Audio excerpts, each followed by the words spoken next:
Hey, good morning, everybody. Welcome to another episode of Mornings with the Outlaw and Alex Shashek. Might as well say that from the beginning. Here on the Outlaw Nation channel, I am the Outlaw, John Rocha, joined as always by that lady I just mentioned over there, Alex Shashek. How are you, Alex? How are things? I'm pretty damn dapper. That's what I'm doing. How are you doing, John? I'm good. I'm good. Just getting things ready for the birthday tomorrow. Apparently, there's a lot of things going on, so it's going to be fun. And we got a birthday weekend planned, apparently. So last night we stayed up late, just hanging out, talking, and just doing our thing. And so I woke up a little groggy, but I'm awake. I'm ready to go. I'm excited to talk about things for sure. And Alex, how was last night? How was the debates last night? Was it fun? It was really fun. It was pretty spectacular. It was between reactors that are involved, and it was actually a clean sweep, which really happens. And I was just like wham bam. And some of the answers that were presented that were like, for example, which modern competitor would be most likely to survive a horror franchise? And they chose Video Drew and Clark Wolf. And my first thought was, hello, Perry Nemiroff. Hello. Right. I mean, that would be my first choice, right?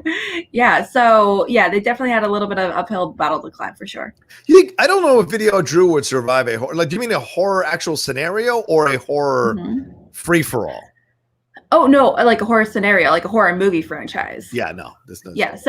They argued in favor of she has like demonic powers and she has a lot of manipulation. She has like this like puppeteer situation going on where she can end up like somehow manipulating the villain to do her bidding. And she would, by definition, be a survivor at the end of the movie. So that was like what was presented. Okay. All right. That's fair. And his argument. So I'm like, okay, that's technically they're surviving. So that's definitely an approach, not the traditional like final girl situation. But right. Yeah. All right. Got to respect it. I appreciate that very much. All right. Well, we're going to get into some entertainment news today. We're talking about a lot of stuff that's going on in the world here that's dropped over the last few hours and a little bit yesterday as well. And of course, the Streamlabs and SuperChats are how we keep this Mornings with the Outlaw show going. So please send them in. You got the address right above Alex's head. Or if you want to go into the description, you can see the Streamlabs address there. Send in SuperChats as well. But SuperChats, they take 30%. So we prefer you doing through Streamlabs. But, SuperChats are fine as well if that's all you can manage to do. All right, let's get into things. Our first subject here today is this Miles Morales video that supposedly dropped and was taken down really quickly. Alex, you sent me this thing, and I just was like, what is happening here with this? The Miles Morales video is a now deleted video. According to MovieWeb, they have, quote, the two-part video begins with a young African-American man out delivering food for what appeared to be his parents' restaurant. The young man is stopped by the NYPD because he is wearing some sort of Spider-Man gear. When questioned by police, he states he's a fan of Spidey, but it's clear that in whatever universe this takes place, being a fan of Spidey is not okay. It's supposed to be taking place, according to the video, in an alternate universe that's inhabited by the MCU's Peter Parker, played by Tom Holland, and it's supposed to be fitting into Spider-Man 3. And it is worth noting, however, that traditionally Miles Morales' parents do not own a restaurant. His father is a cop, his mother's a nurse, as we saw in Into the Spider-Verse. And it keeps going. The second part of the video sees the young man first in a conversation with his father, then his cousin possibly, when talking to the second person. A breaking news report airs on TV indicating that the costumed hero Spider-Man has been found dead at a museum.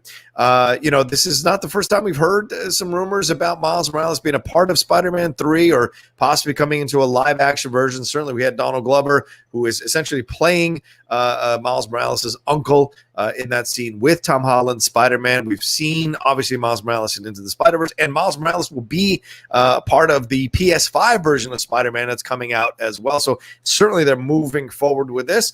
There's a deleted scene in 2017 Spider-Man Homecoming where Miles exists somewhere in the MCU. So they took this thing down. Jamie Foxx's Electro, which is from Andrew Garfield's Spider-Man, is coming into this thing. We've already seen J. Jonah Jameson come into this thing in the last Spider-Man movie. And, of course, Doctor Strange rolling into this right after Multiverse of Madness and WandaVision. So tell me, and, of course, the Tobey Maguire, Andrew Garfield stuff. So do you think if this is true and they took it down, so who knows if they did it to hype it up or it really was leaked and they had to yank it down, do you think we're getting to that point where we're putting too many people inside of a movie? Or do you like this idea that Miles Morales could be presented in the movie? I never thought I'd say this because I'm definitely a person when it comes to movie content, whether it be superhero movies or characters. To me, more is more, Yeah. but it's getting a little much overall, and it's just there's a lot going on, Right. and Right. I'm not, and I personally wasn't huge. I preferred the first, I preferred, Spider-Man, the first one over Far From Home Yeah. personally. Yeah. And I wasn't a fan of all that much. I thought I was like, Jake Gyllenhaal, he's wonderful in everything he's in, and I was no exception, but wasn't my favorite. So if I were ranking the MCU movies, but overall, there are some aspects that I like. Joe Jameson, obviously, like you said, oh my gosh, he is perfect in everything. J.K. Simmons is perfect in everything, but especially in that role. He's clearly having so much fun with it. I think I would love Miles Morales to come in. However, I think honestly, I believe his character should be more than just a potential scene, more than that. I feel like it definitely could be the potential for like an actual full-fledged movie. This is definitely not the introduction to the Miles Morales character in the film franchise that I would have preferred to see. I would actually something a little more legitimate, versus just a potential cutscene that we don't know if it's like even real, honestly. Yeah, that's the thing. At the end of the day, Alex, we don't know if it's even real. We don't know what the situation is. And, we've seen this before where they leak things and claim that they had no idea and whatever. And it's usually most of the time when they leak, quote unquote, leak this stuff, it's just to kind of run it up the flagpole and see what the reaction is and see, or to get people like super excited with this possibility that this is Miles Morales. It could appear with the multiverse type of situation. It hypes up your movie. And even if it's not true, it still keeps the movie in people's minds, And of course, we've been hearing about Tobey Maguire and Andrew Garfield coming into this franchise with Spider-Man 3 as well. So why not have a Miles Morales? Do we think I start to worry about like, well, will this be enough? Will this be too much? Are they pushing the boundaries? And of course, people's complaints about Tom Holland's Spider-Man, which I hear in our chat sometimes, is why won't they let him just have his own Spider-Man movie? Once again, here he is in this situation where they have to bring in Andrew Garfield, where they have to bring in Tobey Maguire. Are they going to bring in Miles Morales? Are they bringing in all the Sinister Six? So it's a lot for him to take on, and it kind of moves the idea, or kind of, I don't know, clouds the idea of it being a Tom Holland-led Spider-Man movie. I push back because Homecoming was pretty much his story, and yes, Tony Stark was helping and guiding him, but overall it was his story. But they just can't. Their argument is we just can't get one film where it's just Tom Holland as Spider-Man fighting against a villain, and that's the whole movie with no one else coming in to help. So, what do you think about that? Well, the thing is, no MCU is just them. Honestly, True. No MCU like. Any Thor film, any Iron Man movie, literally any MCU movie is never, unless it's just the first Iron Man or the first Thor, is just that character. Obviously, there's cameos from other, potential lead-ins, things like that. But I definitely understand that perspective. I mean, I think this could be, hypothetically, if it is real, I think the best case scenario is that this could be like an after-cut scene that was accidentally released. This could be like a feeler, seeing what people's reactions. And if that's the case, that's awesome. I would love for that to be the case. And, it could be a feeler. It could be like a deleted scene or something after the credits. And then they're going to be, who knows, in maybe a year or two, they're going to make a really big announcement, for Miles Morales. Maybe we don't really see his face, but we just see a shadow. I don't know. I'm thing is, we're stretching it right now. We're grasping at straws. So this is all completely hypothetical. We don't even know if it's technically real or not. But thing is, Miles Morales, he's definitely one of more popular Spider-Mans we have in general. And, Into the Spider-Verse, it just showed how amazing, it could be. And the thing is, how can you beat Into the Spider-Verse? Honestly, like realistically, to me, it's impossible to beat Into the Spider-Verse. That's my favorite Spider-Man movie. So, it's rough. It's tough. Here's a picture from the video. Obviously, this is the only thing that's out there right now. I think they took it down completely from everywhere. I'm sure if you go trolling through the dark web, not that I advise you do that, you could probably find the actual video. But here's a picture of the video with that little play sign on it. That's the screen grab. So the guy apparently, according to the person who tweeted this out, at _ Charles Murphy, Charles Daywalker Murphy is the founder of Murphy's Multiverse.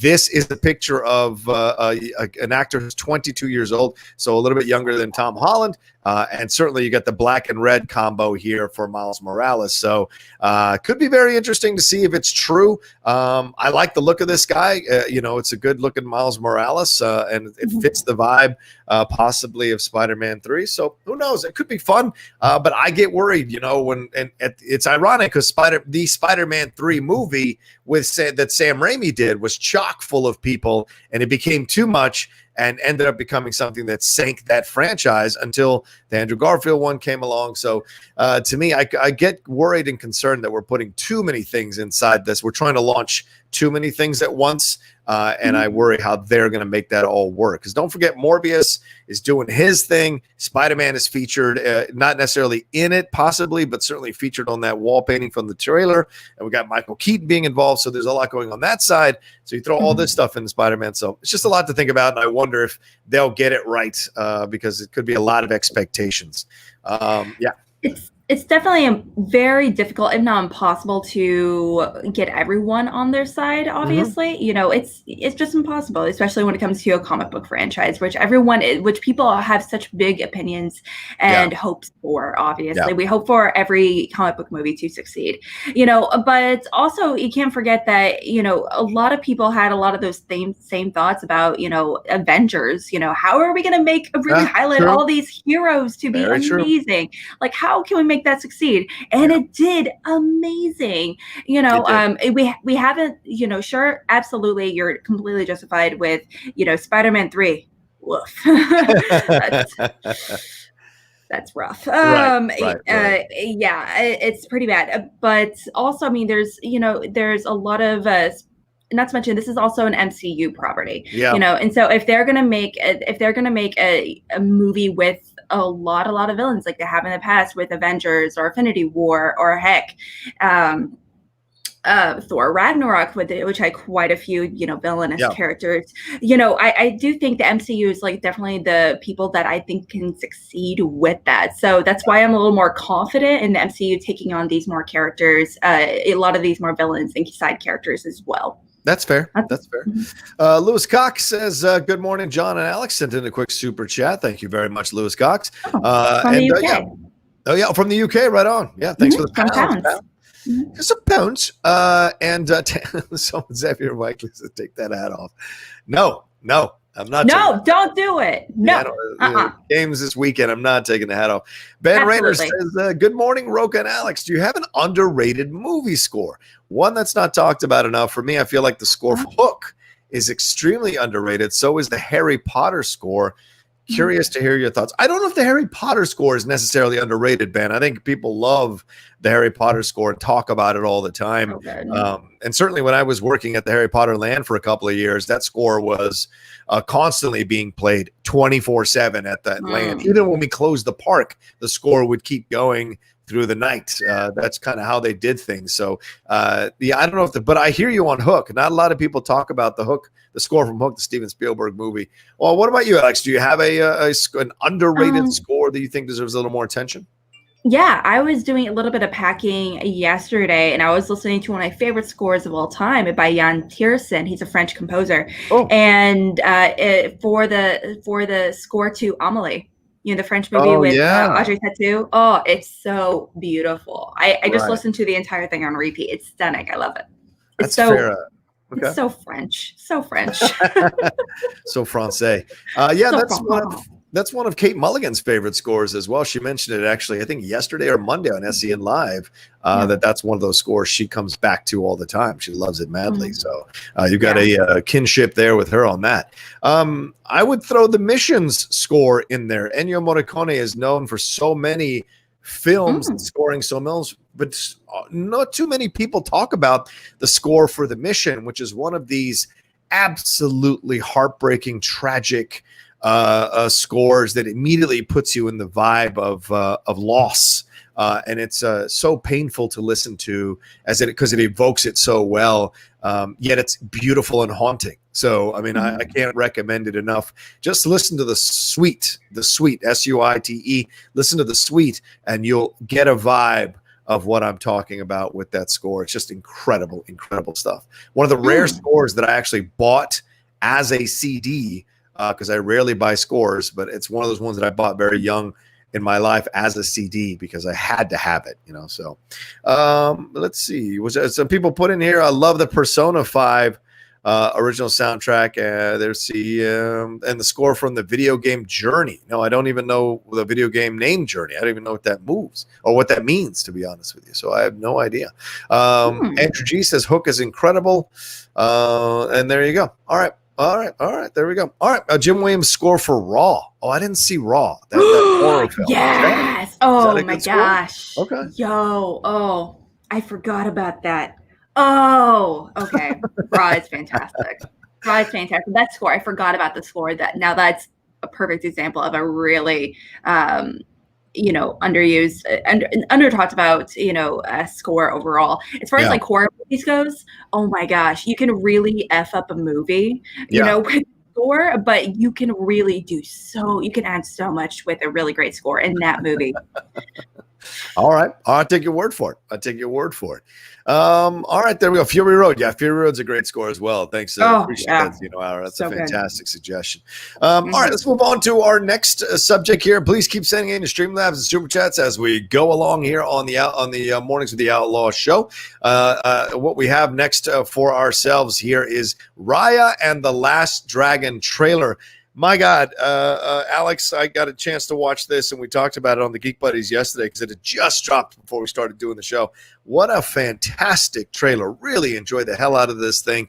Great adventurous vibe to it. Love that tuk-tuk animal, the armadillo there, and really enjoyed hearing Kelly Marie Tran's voice coming out of the main character of Raya. A lot of good people involved with this one. People who've done Big Hero 6, co-directed Moana, people who directed Crazy Rich Asians, people who wrote Crazy Rich Asians. So we're getting Asian people working, or it was a Latino director, but the Asian writer who did Crazy Rich Asians working on an Asian animated story here. So that bodes well, I think, in my opinion. I think it's a fantastic job to do that. But overall, love the look of the animation. Had a little bit of that Legend of Korra, had a little bit of that Raiders of the Lost Ark, had a little bit of that even Uncharted vibe, which I really enjoyed. So what did you think about the trailer overall? Did you love it, or did you think it was okay? I really, really enjoyed it. A lot of the people behind the scenes that I really, really love. I don't think Crazy Rich Asians is the best thing since sliced cheese. That's happened to like, Not a great movie. I think it's like it's a fun rom-com. It's the most formulaic thing on the planet, but I thoroughly enjoyed it. It's beautiful. Oh my gosh. Also, my James Bond is in that movie. Oh, okay. Henry Golding is my future. That's right. He's my James Bond. James Bond 2021. But yeah, so I definitely think, watching this trailer, I think it's visually absolutely stunning. I also don't really know what's happening. She's trying to steal stones. She's trying to find the last dragon, but I don't know why. What is the purpose? Is she trying to unite her people? Is she trying to use it as a form of defense? She's talking about how there's like tribes kind of they're definitely dividing, and they're definitely, a lot of them are kind of warring with each other. So what's her tribe? What's the situation going on where she needs to find the last dragon? Also, what's up with the dragons? We didn't see a dragon, by the way. So, a little too much hype for a movie with no dragons. Just pointing that out there. No, you're not wrong. We did not see a dragon. You're not wrong about that. So yeah, certainly an interesting situation there to look at.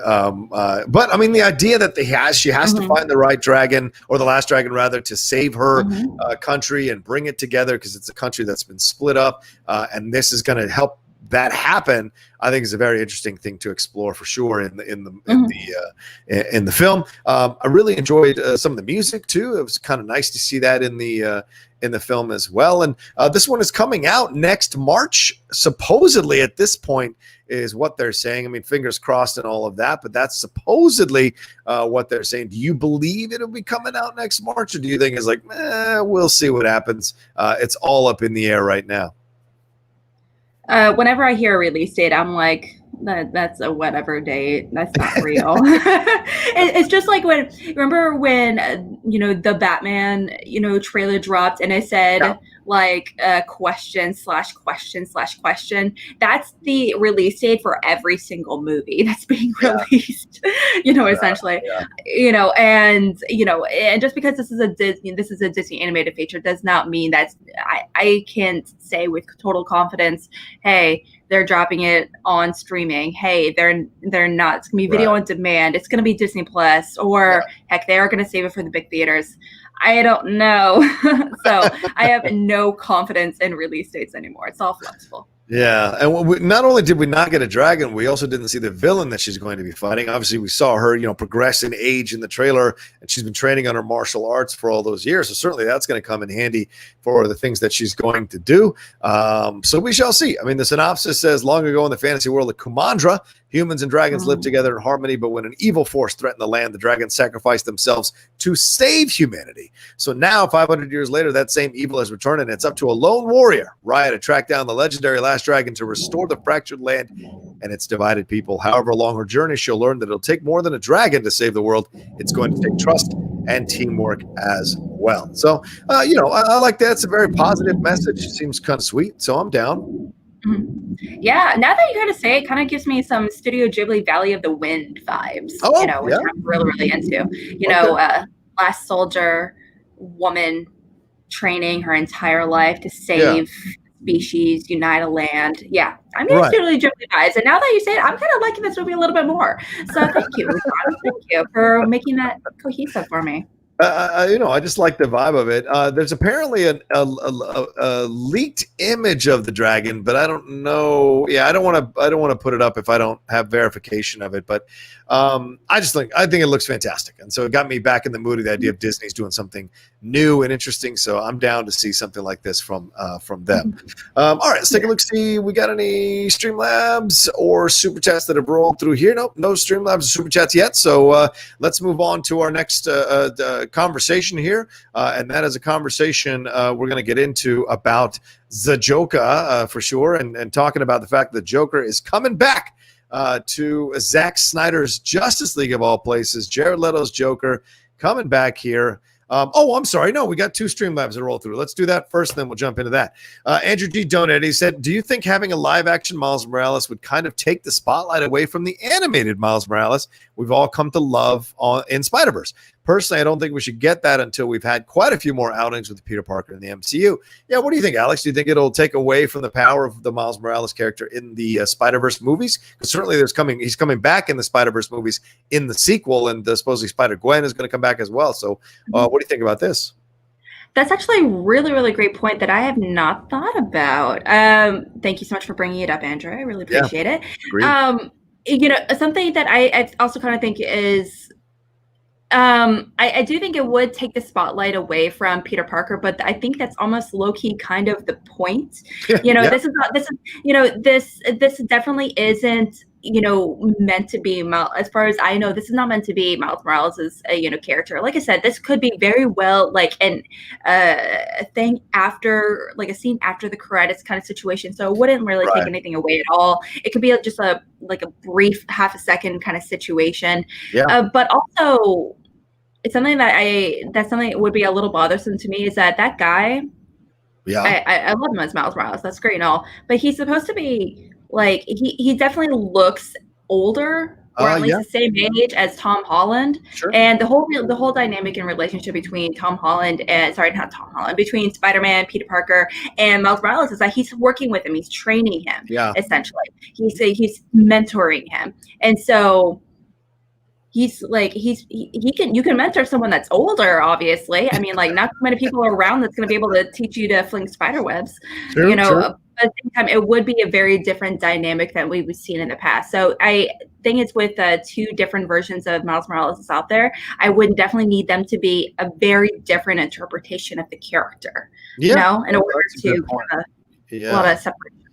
That's a fantastic point, Alex. The idea of like, okay, it's cool that you're going to have another Miles, but it would have to be different than the animated Miles, just like the animated Spider-Man is different than the live-action Spider-Man, for sure. Yuri Lowenthal, what Yuri's able to do in the even the video game version of Spider-Man is different than what Tom Holland is doing in the live-action version of Spider-Man. So yeah, you'd have some different interpretations. The Lord knows that happens in the comic books. In the media for comic books all the time. Animated or video games or live action. So yeah. Interesting stuff for sure. All right, one last question from him before we move on to our big conversation. Tom Holland has been wonderful, but they got to let him carry his own picture. Enough with the mentors. Let him be his own Spider-Man, not Spider-Boy, getting help from other Avengers or other world Spideys. I think Far From Home set that up in the end. Let it happen. Yeah. What do you think, Alex? True? Yes? No? I would like you said, I would like for him to really stand on his own 2 feet in a movie without help. Yep. Excuse me. I think he definitely has he definitely can do it successfully. It's just a matter of do we kind of want it essentially? Yeah, good question. Yeah, do we want it in the end? Mm-hmm. Yeah, very good point. All right, yeah, we'll see. I mean, I think it's good to have I don't mind the mentor thing. We all have mentors in our life. I don't care what age we're at. We all have mentors, whether they're our parents, whether they're our older friends, whether they're our family. We all have mentors in some way, shape, or form. Andrew G., I'm sure you still have a mentor in your pursuit of animation and the things you're doing. I'm sure there's someone you turn to for advice, or someone you turn to who's been in the business for a while, who can help you through during moments where you have questions about where you want to go in your career or in your life. We all have them, and there's nothing wrong. It doesn't make you somehow lesser than or submissive or remove your power and your status. So just letting you know, just because you're the mentee of a mentor does not make you somehow lower than the person. And I think sometimes people get that twisted in their heads. All right, you know what I'm saying? So all right, let's move on. As we said, to our big conversation here. Well, it's happening, Alex. It is happening. The Joker. It is Jared Leto. He is coming back as the Joker. This is crazy news coming out. And it's coming from the Hollywood Reporter. This dropped yesterday as things were happening. And so I am just absolutely 1,000% shocked that this is happening. We've seen, of course, his Joker, Jared Leto's Joker, get so much crap. Here he is right there. Gets so much crap from so many people over the years. A lot of people saying how he's not their favorite Joker. Then there was this really big groundswell of support for his Joker and pushing back on people's criticisms of his Joker, saying he didn't really get a chance to shine as the Joker. It was a terrible movie. He didn't get his chance to do his thing.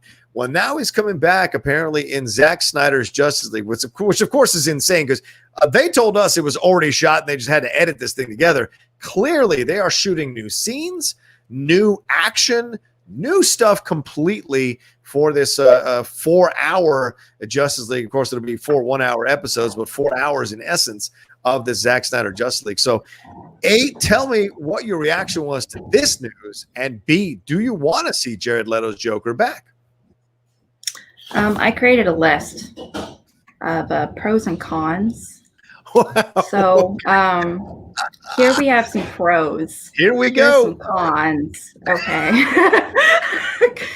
I have a lot of cons. Yeah. Okay, so there are some pros to this. Like you said, there is this, there are a lot of, there are some fans that actually came back, there was a lot of initial clapback about, at the Joker when Suicide Squad came out. There was a lot of, I feel like there was a lot of injustice given to his character, overall. So we never really saw the full potential of that Joker. And, that's, Jared Leto, he's definitely one of the most reputable actors working today. He won an Oscar for Best Lead Actor, or Best Supporting Actor. I'm not sure, but Best Supporting Actor for Dallas Buyers. Yes. Yeah. There you go. Yes. But that being said, he has created an interesting interpretation of the Joker, obviously, with the tattoos and all that good stuff. He's definitely a millennial, version. Absolutely. But he didn't get a lot of screen time, and therefore he was he was definitely made out to be a joke in the Suicide Squad. We didn't really see anything come from it. He was just more like a background character, to Harley Quinn's situation, but we loved Harley. Harley was all awesome. So there's a lot of cons to me. There's much more cons than pros. Storyline, I think, like I said, underrepresented. We didn't get enough of him, all that good stuff. But he's definitely a problematic character, and he's also he has a history of being very problematic on set as an actor. Yeah. He is a method actor. He has a history of sending dead rats and poison over to his co-stars, and what Justice League right now is, they definitely need some PR troubles to really distract from the whole situation they have going on right now with like Ray Fisher, Jeff Johns, and you know what we need? We need someone that's definitely not going to make it more problematic, and that's Jared Leto. So there's kind of a lot to dive into. Yeah, I don't disagree with you in the fact that there were some issues, obviously, on the set, him sending some, the black roses, some dead rats and stuff like that was really unsettling. He was really method. He was really into his place, and maybe that's what he needed to do to get to the Joker. Heath Ledger locked himself away in a hotel room for like, I think 30, 60 or 90 days to really kind of go and he was completely by himself. And I would imagine, because of the way he passed, he was using mind-altering substances and physically body-altering substances to kind of explore and discover this character. And of course, that's not at the damage of anybody on the set. So he created that, and nobody has spoken ill of anything Heath Ledger did on the set when he was doing his Joker. Jack Nicholson had his own kind of Joker he put out there. And then, of course, Joaquin Phoenix doing his version of the Joker. Not too many people complaining about how Joaquin Phoenix was on the set when he was creating this Joker. So clearly there is an interesting way to look at this, in that actors have their own process to get to the places they need to get to create these characters. People who I don't know, I want to make sure I walk the line on this. People who don't, and I'm not excusing this kind of behavior. I want to make it very, very clear. I'm not excusing this kind of behavior.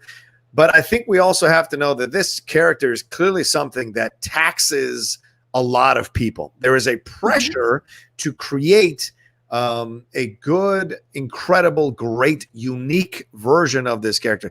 Even in the voiceover world, there is a lot of pushback and pressure and anger amongst the fans when you cast a certain voice to play the Joker. Even I remember John DiMaggio, when he did it for Under the Red Hood, he got so much crap from DC fans and Batman animated fans because they didn't like his version of the Joker, because it wasn't Mark Hamill's version of the Joker. And subsequently, we've seen numerous versions of the Joker that aren't Mark Hamill in the voiceover world, just like we've seen him live action. Now, it does send possibly a bad message that you're rewarding bad behavior. And it's ironic because Ray Fisher, of course, came out and said, like, hey, I didn't appreciate the bad behavior on the set from these producers when I was doing Justice League. So the idea of bringing someone back into the fold who is kind of known for having bad behavior on the set is an interesting decision to be made by Zack Snyder. I like that he's coming back. I like that we're going to get to see his version of the Joker. I hope we're not getting just a cameo. I hope we're getting much more than just a cameo, because that was the biggest reason people had a complaint about his Joker in Suicide Squad. We didn't get a chance to have enough of him. So will we get enough of him where we get a better taste of what this Joker feels like? Yeah, that's kind of how I feel about it, to be honest with you. That's all baloney. Okay, fair enough. I say that with love and appreciation. Absolutely. Sure. Just because I absolutely agree with you. It definitely takes anyone that's taking on the Joker is in for a lot of problems. Yeah. It's very physically, emotionally, psychologically taxing to take on the characters. Ask any actor that's taken on the role, they say has really had a real impact on them. Some positive, some negative, obviously, and unfortunately, one has passed. Yes. Right. Thing is, that doesn't, and because he's a method actor, he's a great actor. Awesome. Yes. That does not justify in the slightest, his behavior on set. Right.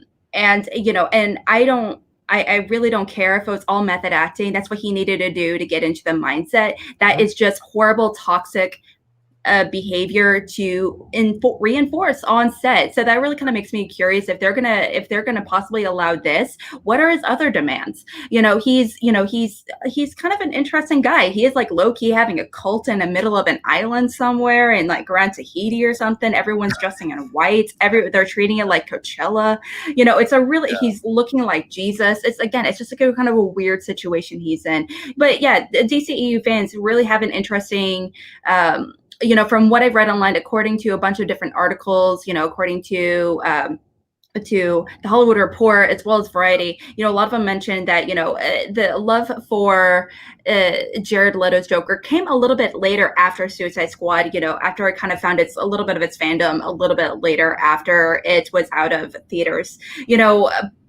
But also something to remember is that just like a month or two ago, at like their version of the virtual, not Comic-Con, but like the DC Comic-Con situation, right. That was the only Joker they didn't acknowledge in the Joker montage. That's true. and that was the one they didn't acknowledge, and a lot of people were like, what the heck, where's my favorite Joker? And that was the reason, where's Jared Leto?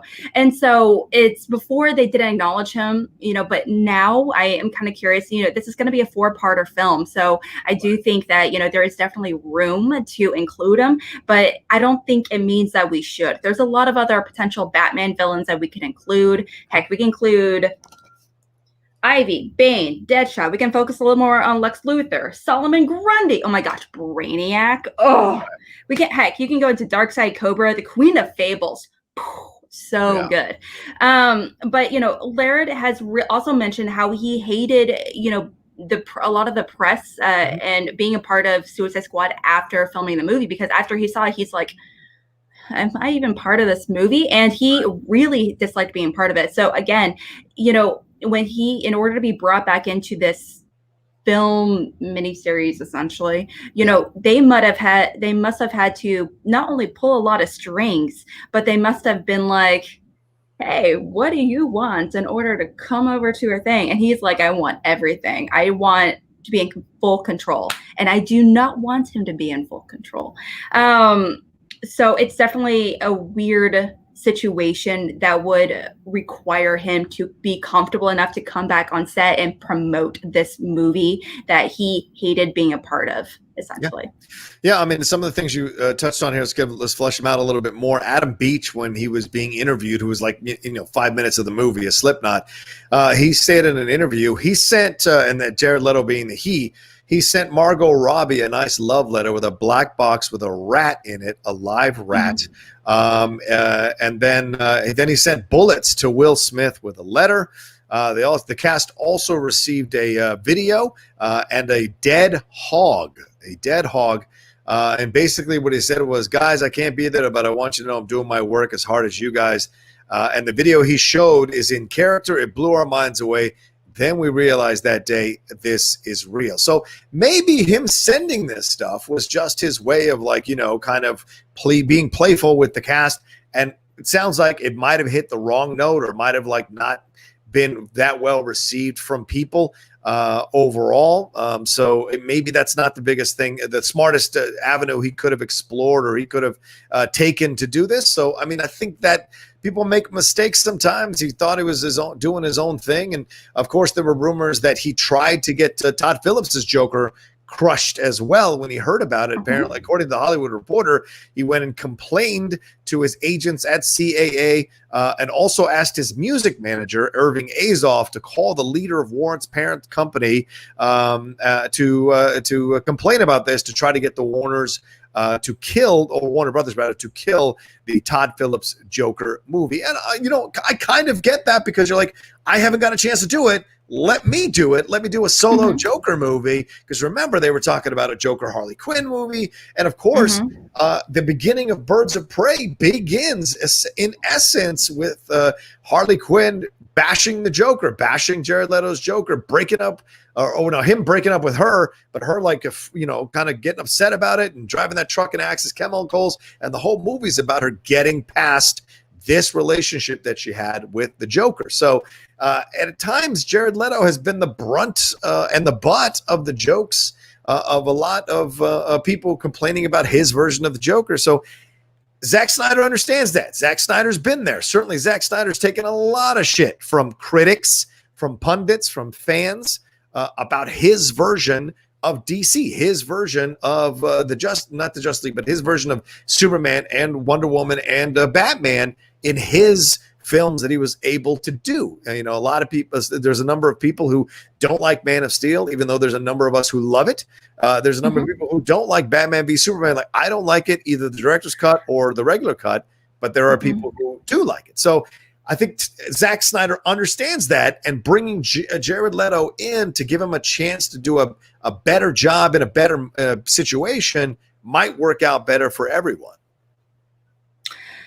Lines were crossed. That's the thing. I'm sorry. That in no world is that okay. That behavior is just not okay. Yeah. I don't care if he apologized. It's just like, even if you did apologize, you said a dead hog potentially to my trailer. You said a dead rat or a live rat, whatever. That's never okay. I don't care if you sent me an apology letter. Okay, that's fine. You apologize. That's fine. But that doesn't take away the fact that you did something absolutely wretched and you thought for a minute that's a cool thing to do. It's not a healthy environment. It's not a healthy environment, especially when, like I said, this movie is going through a lot of problems. There's a lot of PR issues. There's Jeff Johns is leaving, Ray Fisher. We don't know what's going on with Ray Fisher right now, obviously. There's a lot going on PR wise that they're actively trying to fix. Yeah. And a character like him that is purposefully a very toxic character, obviously, I get that, there's so much untapped potential with his character. But do we really need it in this movie in particular? If that's the case, why not have our actual official mad love movie? I would actually low-key love that to happen. Sure, he's not I think he's incredibly toxic, actor, behind the scenes and everything. But you know what? I'm not on the set. Maybe him and Margot Robbie did have a nice little hug and be like, yeah, totally cool, whatever. Yeah. But that doesn't take away the fact what he did. But also I do think that if that he was going to be more involved in this movie, I do think that they might have to change around quite a bit of the plot, as well, because obviously Joker's not even in Justice League even a smidgen.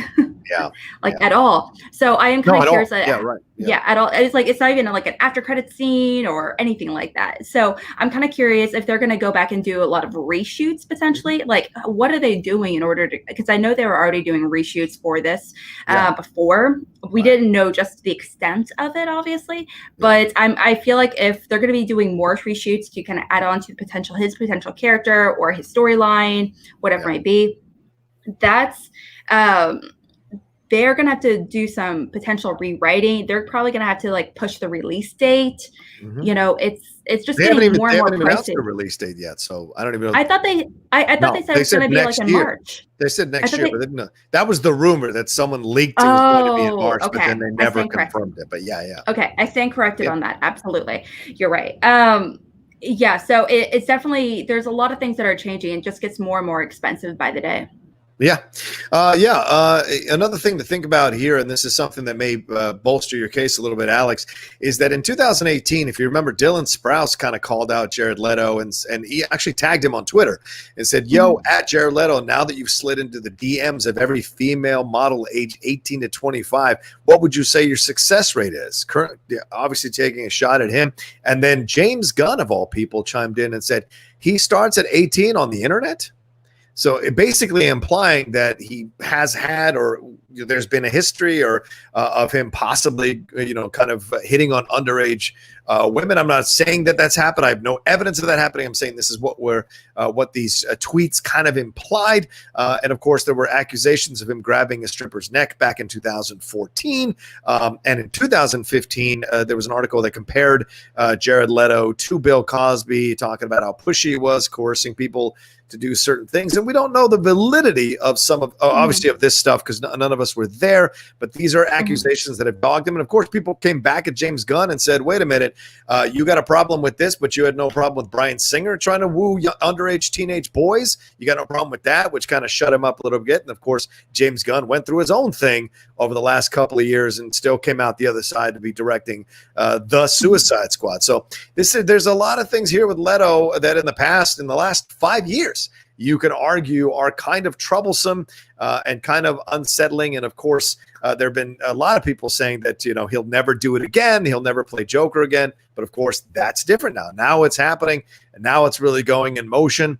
We don't know how much longer it's going. We don't know how big the role is going to be, but certainly he's going to be a part of this thing. And even David Ayer, let's not forget, David Ayer has been coming out saying he wants to put out his cut of his Suicide Squad movie, which would likely include more Joker scenes.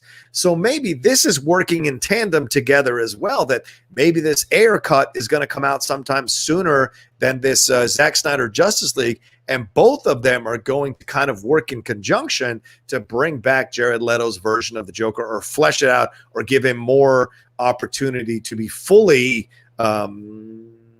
judged or appreciated or criticized for his interpretation of the Joker, with much more information to base it on.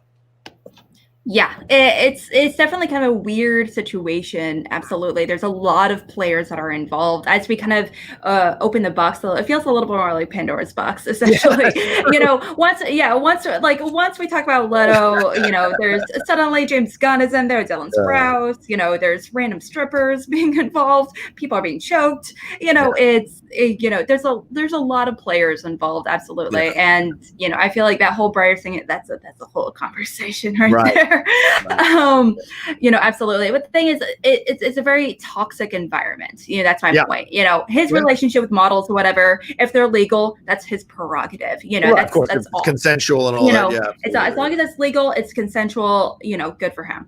That's all to say. It's good for you. Good for you. Okay. Like him and Leo must be like hanging out, being beds with their model girlfriends. Cool. Whoa. There's nothing wrong with that. They're legal and they're of age. So it's whatever. So overall, it's just, it's a very difficult situation, that they definitely are going to have to do a lot of troubleshooting on sets for, so I am very curious if they're, heck, maybe some of these accusations hypothetically could be exaggerated. Some of them are confirmed, some of them are rumors. We have to say. And some of them are kind of like mentioned that they're more cover-ups. Like I know several people, that have interviewed Jared Leto personally that have mentioned he is a horrible person. But it's just it's a case-by-case basis. And I know some people have said he's an amazing person. He's all about a bag of chips. So overall, I am really kind of curious what the conversation was that was pitched to him, where Jared Leto thought, I am feeling welcomed enough to come back to Justice League. And not to mention, this is also a movie. Like I said, there was no cutscenes or anything that he was involved with.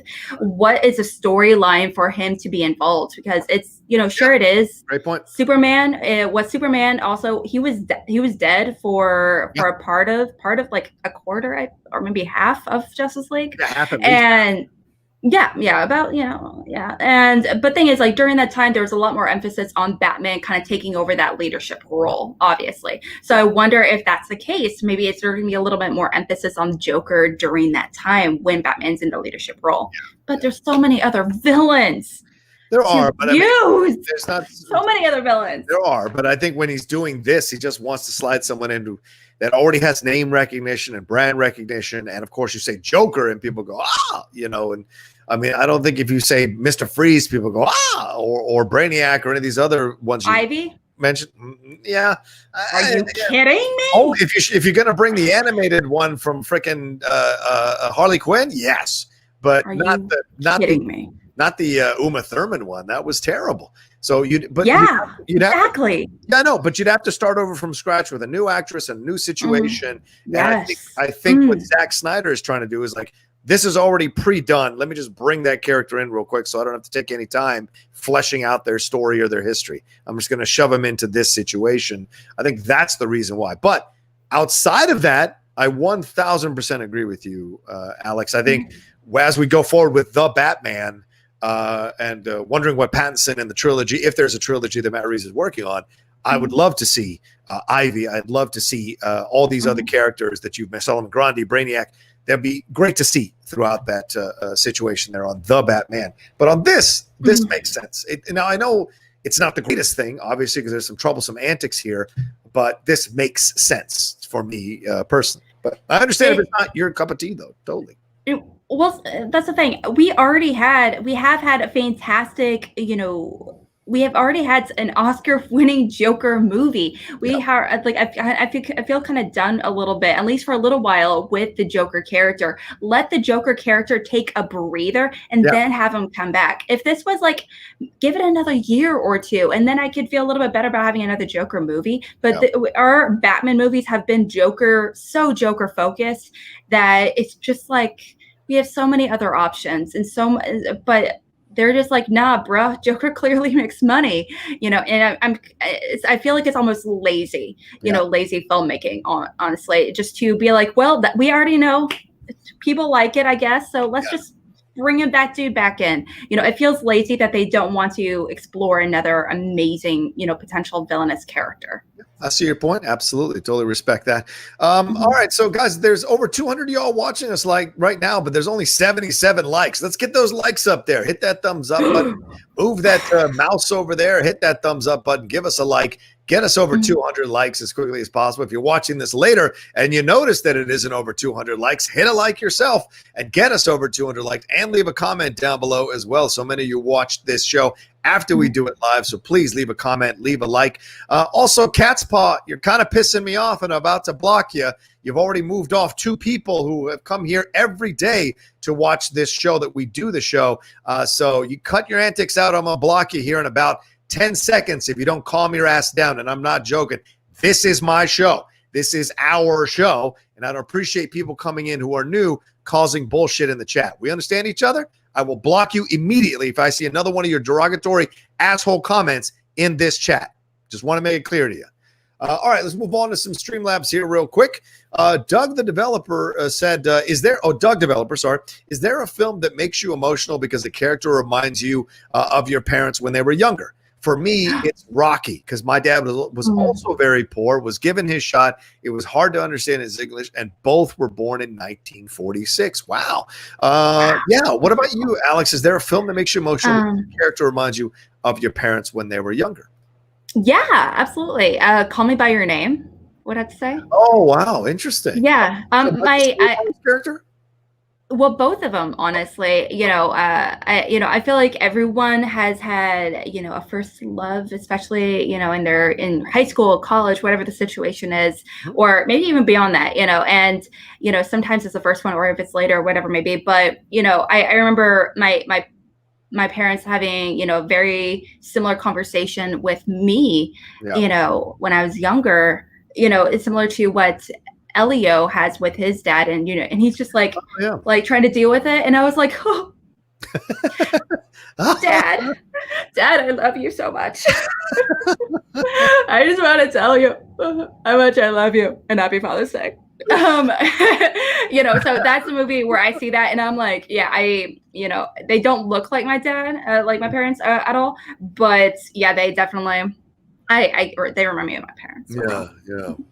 Yeah, for me, it has to be Star Trek. Any of the original Star Trek movies with Shatner, specifically Khan, and Generations, even and Generations. Really, that's the one. I mean, I think as Shatner got older, he reminded me so much of my dad. There's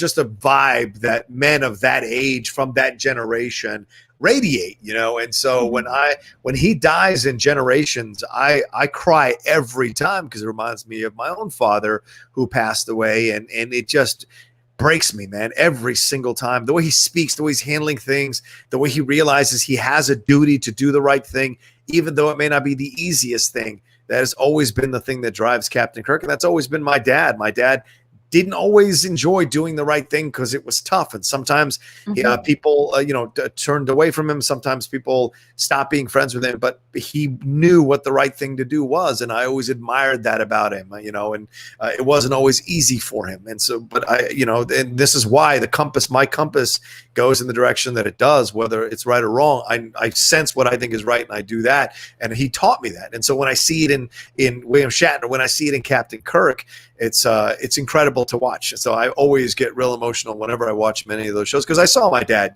progress from that middle-aged Kirk that we see in Khan to the Kirk at the end in Generations. All through those movies, there's shades of my father in the number of those scenes. So for me, it's more about a string of movies and a character than necessarily a movie that reminds me of my dad 1,000%. So that's what I would say. All right. And great question, Doug Developer. Really appreciate that. Thank you. Our next one, is from Ben Rayner. He said, I don't understand the purpose of Leto coming back. At first, I didn't mind him, but then after time, I didn't like him that much at all. I don't blame acting, just didn't work for me. I just hope this doesn't mean we're getting more of him outside of the Snyder Cut. Yeah, what's your thoughts on that, Alex? I would honestly prefer that. Like I said, I definitely think it's too soon after already a solo Joker movie to bring a not very popular Joker back. Yeah. If they're going to bring a Joker back, why aren't you bringing in Arthur Fleck? So just putting that out there. Yeah. He said he's okay with coming back. Just putting that out there. You said it. Come on. But yeah, so I mean, if we're gonna get that version of the Joker, I would have loved to see, very excited to see a like Mad Love, movie or anything along those lines. Joker being pissed at Harley after she blew up his factory, essentially. There's a lot you can really dive into that. But I feel like that should be its own standalone thing. I don't want it to be the Joker Batman Justice League show. I want it to be just the Harley Quinn Joker show, and so I would want it to be its own project. Yeah, I agree. I think this is just going to be for Zack Snyder's. This is everybody getting a final shot at these characters under under Zack Snyder's guidance. Right, we're going to get Ben Affleck as Batman one more time. We're going to get Henry Cavill as Superman, at least some of the edited stuff, one more time. He's made it clear that he's not coming back to do any reshoots. We're going to get more of Ray Fisher as Cyborg. We're going to get more of Amber Heard as Mara. We're going to get this Justice League, this Joker with Jared Leto. So everyone's going to get a chance to do their character one more time, and I think they're going to close the book on a majority of them. And another thing to think about, which I forgot to mention here, Jeff Johns and John Berg, who were two of the three people, including Joss Whedon, who were the focal point of Ray Fisher's complaints over the last few months about the way he was treated on Justice League with the reshoots, have quietly removed their names off the producer credits for this Zack Snyder's Justice League. Of course, they're claiming, well, we want to let Zack Snyder, have all the credit for this, which is, of course, horseshit. And they're all claiming that it's not to do with Ray Fisher's lawsuit, which is, again, horseshit. It absolutely has to do with Ray Fisher's lawsuit. The fact that they quietly moved them off tells you everything you need to know. And I don't know a producer in this town worth their salt who willingly takes their name off a project that they shepherded twice to try to get to fruition and lose out on the money of it. I don't know any producer in town with half a brain who would ever do that. So clearly this is a Warner Brothers decision to kind of curtail the stuff that Ray Fisher has been talking about and make sure it's a more healthy set. I have to ask, would they both be canon? What do you mean canon? Would both, we're referring to like the DCEU and everything. I was talking with Lucas about tonight, and he was asking, well, which one technically would be canon? And I'm like, I don't know, both maybe. And he was like, well, if this new one is going to be like how they're going to be moving forward with the DCEU, they're going to be using this version that's available through HBO. Awesome, cool. Yeah. But does that mean the original plans that they had, all the original plans they had with the original Justice League, does that make that obsolete essentially? Is that going to be not canon? Or that's a good point. No, I think that Justice League is going to be canon. I think this Justice League, Zack Snyder's Justice League, is like a Elseworlds thing, kind of like that Arthur Fleck. Yeah, kind of like that Arthur Fleck Joker thing, where it was like, that's not tied up in anything. Now, if they connect that Joker back into the Batman later on, That's certainly possible. Certainly from the vibe we saw from the trailer of the Batman and the vibe of that Joker movie with Joaquin Phoenix, those two seem to fit. So that's a possibility down the road. But I think the one that they're doing now is just to kind of wrap up Snyder's version of it and move on from it. But I don't know. There's certainly, I mean, we've certainly felt one way about it, and then Warner Brothers makes a completely different decision, like they did with this Joker situation with Jared Leto, and go into a different direction. So it's certainly possible that we could get that being part of canon as well. What if Green Lantern shows up in this Zack Snyder Justice League? Does that Green Lantern all of a sudden become a possible entry into the overall main canon of the DCU? I don't know. All those things are in the air for right now, for sure. Yeah, absolutely. So, all right, let's move on to our next thing and our next story real quick, and that's the Falcon and Winter Soldier. We're getting this from my man Vinny Mancuso over there, Schmodown competitor, talking about this. He wrote an article about this covering Derek Kolstad, who is the writer on the Falcon and the Winter Soldier, which we've been waiting on for quite some time, obviously with the delays with COVID and everything like that. But he was on the Script Apart podcast, and talking about this series. He mentioned talking about other characters that are coming into, lesser-known characters that are coming into this Falcon and the Winter Soldier. So it isn't just about them and about how they might connect up into the overall MCU. There's actually other characters that are going to be jumping into this thing as well. He said, quote, and this is, once again, this is Derek Kolstad, the writer for the Falcon and Winter Soldier. He says, the show is going to be fucking cool. I'm very proud of and honored by what it came to be. Here's what I'll say. Growing up, everyone would give someone like Batman, like Robin shit, but Robin's pretty badass and became pretty badass in the comics.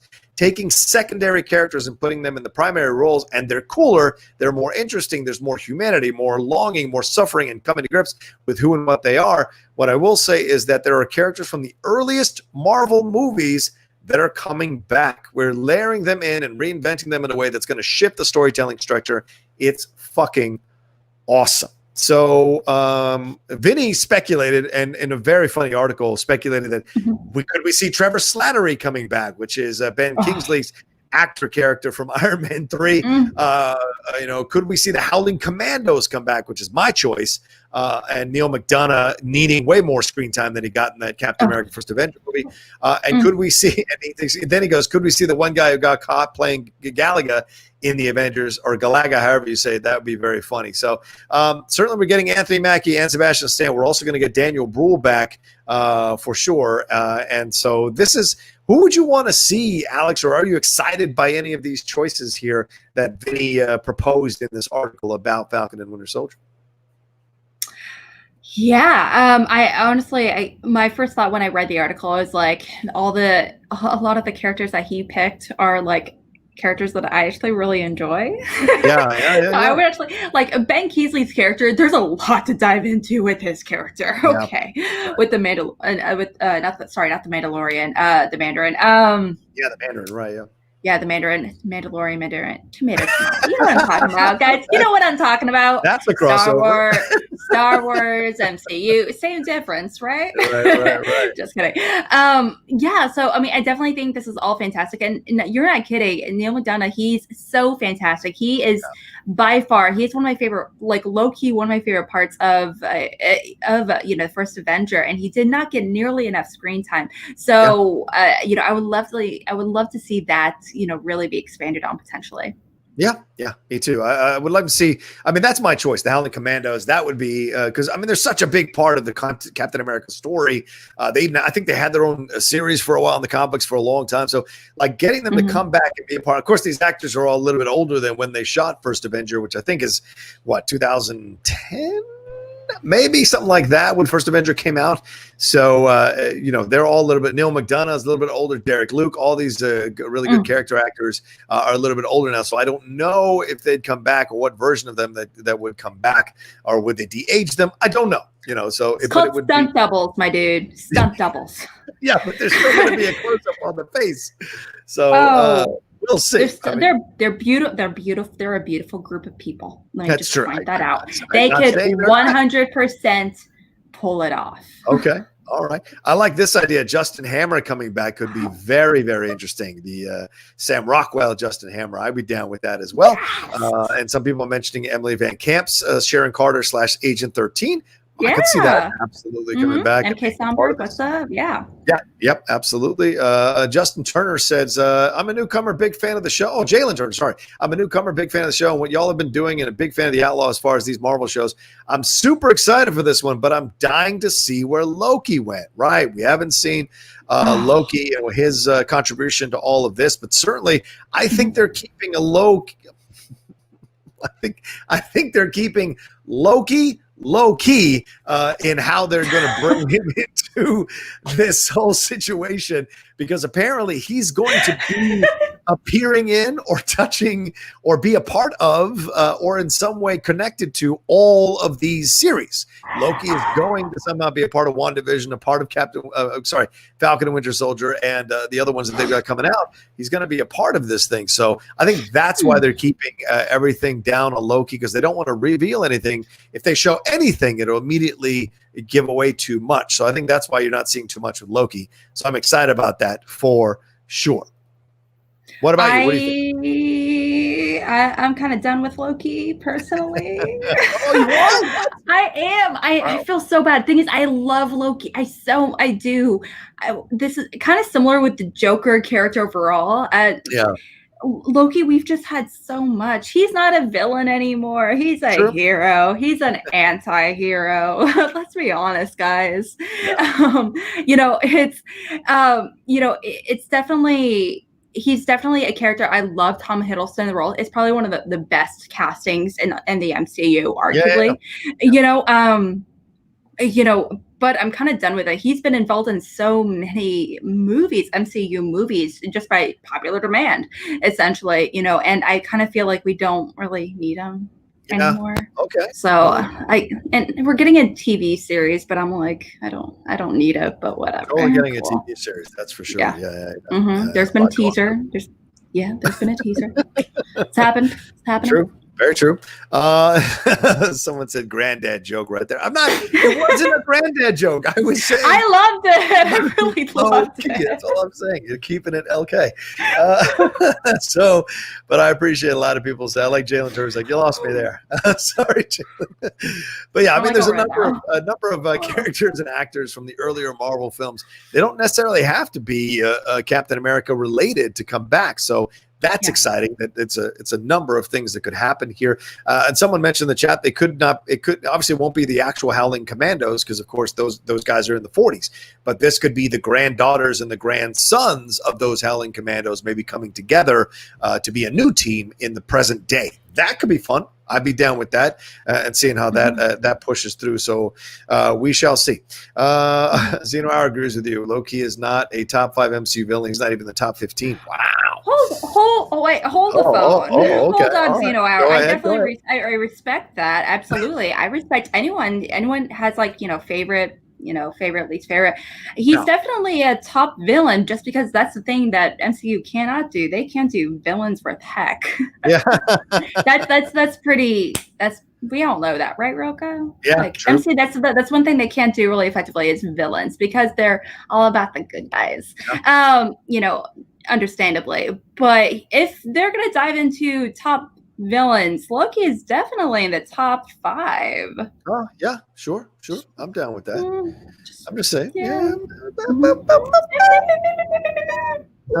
I agree with you. I think it goes Killmonger, and then everything else kind of stumbles after that. Everything comes after that. Yeah. True. Killmonger. Is he a villain? Is he? No. I think so. That's also arguable as well. Why did he have to die? I shot his girlfriend straight up, So yeah, I would say he's pretty much villain. I would say that. Yeah, absolutely. Are you saying that all villains can't be redeemed? I don't know. Are you saying Jared Leto can't be redeemed? It sounded like you were saying Jared Leto can't be redeemed. He's a villain. his character can be redeemed, Not sure, but also do we want a good guy Joker? No, but Jared Leto is a real person. He's not a character. Well, that's a if you say okay. So. No, but he's an actual person. He's like a person, outside of movies. So. So that's the whole thing. But overall, I don't think we can compare the two. We got 121 likes as we're wrapping up here. Please give us a like here. Get us above the 150 likes at least before we wrap up in the next 5 minutes. So I need 29 of you all to hit that thumbs up button who are watching right now who haven't hit the thumbs up button. We've got over almost 200 y'all watching us still right now. So please give us a like here as we wrap up here. Dodger Ryan 124 says, "Hi John and Alex. What do you think of a Valkyrie prequel series with Tessa Thompson?" Yes, 1,000% yes. I love Tessa Thompson. Go ahead. No. Why? We had a problem with Tessa Thompson? No, I want a sequel.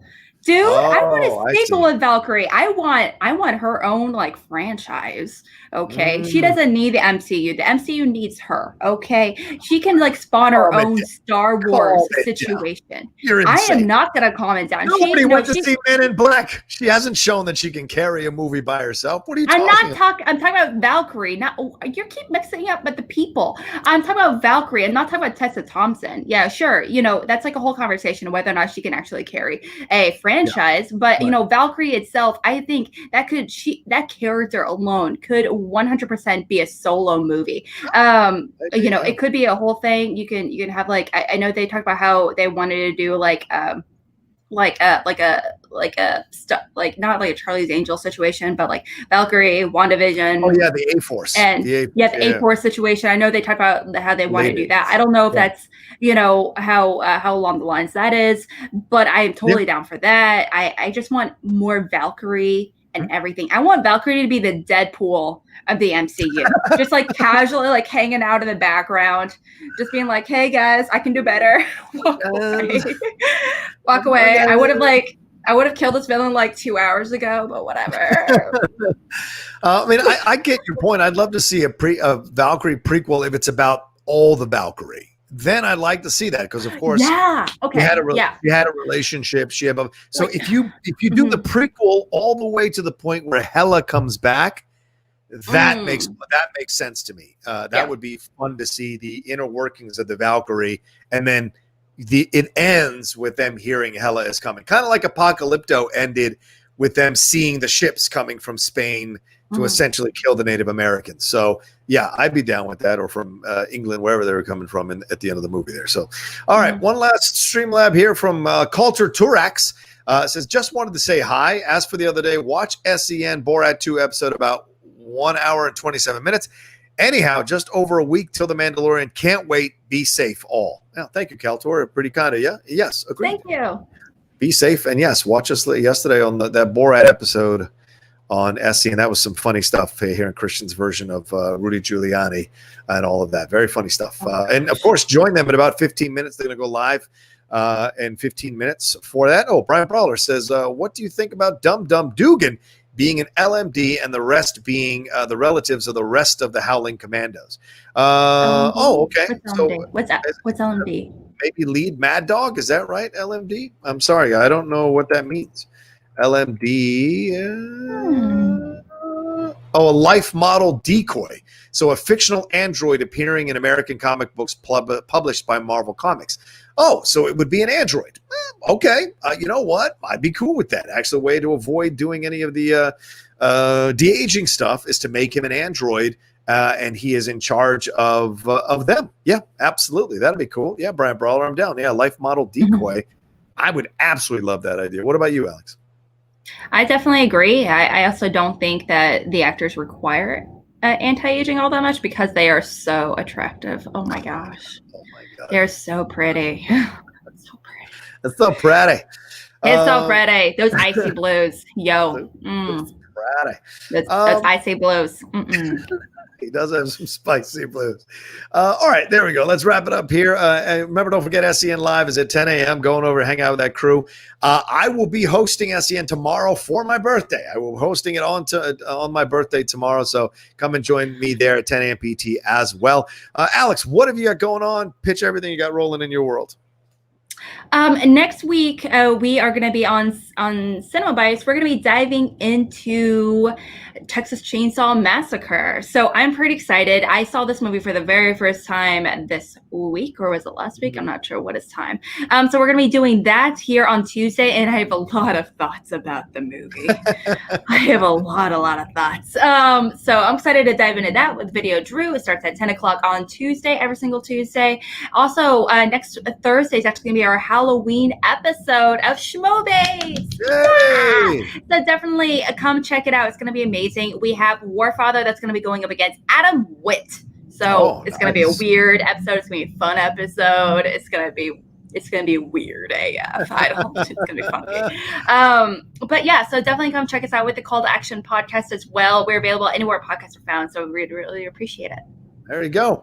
Yeah, go and follow them there and enjoy everything they got going on, and certainly everything that Alex is going on. But give it a like, give it a watch, all of that, and then follow her on social media for sure.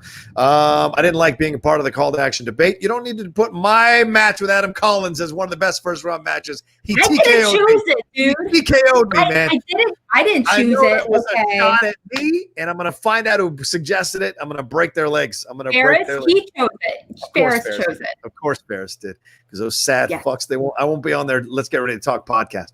I was like, I'm like, that's to me. I'm like, clearly not the winner, but okay.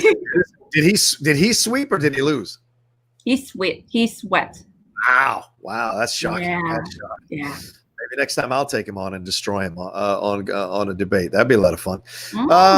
We'll see. Let's see what else I want to say. Oh yeah, so all the stuff we got going on tomorrow here on the Outlaw Nation channel. Just because of my birthday doesn't mean we take a day off. Like I said, SEN Live tomorrow morning, but also at around 4 p.m. I am doing a special Outlaw's Choice watch along for the Strong Style episode. Aaron Turner and I are going to rewatch WrestleMania 25's match of The Undertaker versus Shawn Michaels. So hang out with us for them, 4 to 5 p.m. And then at 5 p.m., if you're a patron of the Outlaw Nation show, I'm doing a special live unboxing of some of the presents that you all sent me already ahead of time. That's going to be a lot of fun. And apparently they've created something for me that they're going to debut on the show as well. So that'll be a lot of fun. Something I have no idea what it is. So it's going to be cool. So if you're a patron of the Outlaw Nation show, you can come and join that. Right above my head is how you become a patron. From the $1 patron to the highest patron, you're allowed to come in and be a part of it. I'm going to put the Zoom information in the Discord very, very soon today. You'll get a chance at that. And of course, tonight, don't forget the live watch along of the presidential debate.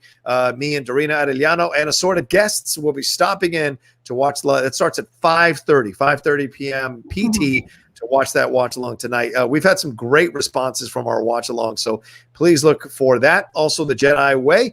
We just recorded our new episode last night, so I'll be dropping that sometime tomorrow or Saturday. And we are talking about the Mandalorian, the 1 minute teaser that was dropped, and we're also exploring the two new Star Wars books that Pablo Hidalgo has released and Star Wars has released, getting into the trivia and getting into some of the extra canon stuff that they're adding, like the dyad situation between Palpatine, Rey, and Kylo Ren as well. So all of that happening here in the world and hanging out with me tomorrow on my birthday. All right, that's it for me. You guys are fantastic. Make sure you follow me at The Rocha Says. Make sure you subscribe to the channel down below. Really appreciate it. That's a great way you can give me a gift. We only got to 133 likes, so sadly we didn't get to that 150, but we got to wrap it up. So if you're watching later, please give it a like so we can get above 200 and leave a comment down below. And make sure you share it on your social media as well. All right, Alex, thanks so much. Let's get out of here. Have yourself a great weekend. And what do we always tell them before we go?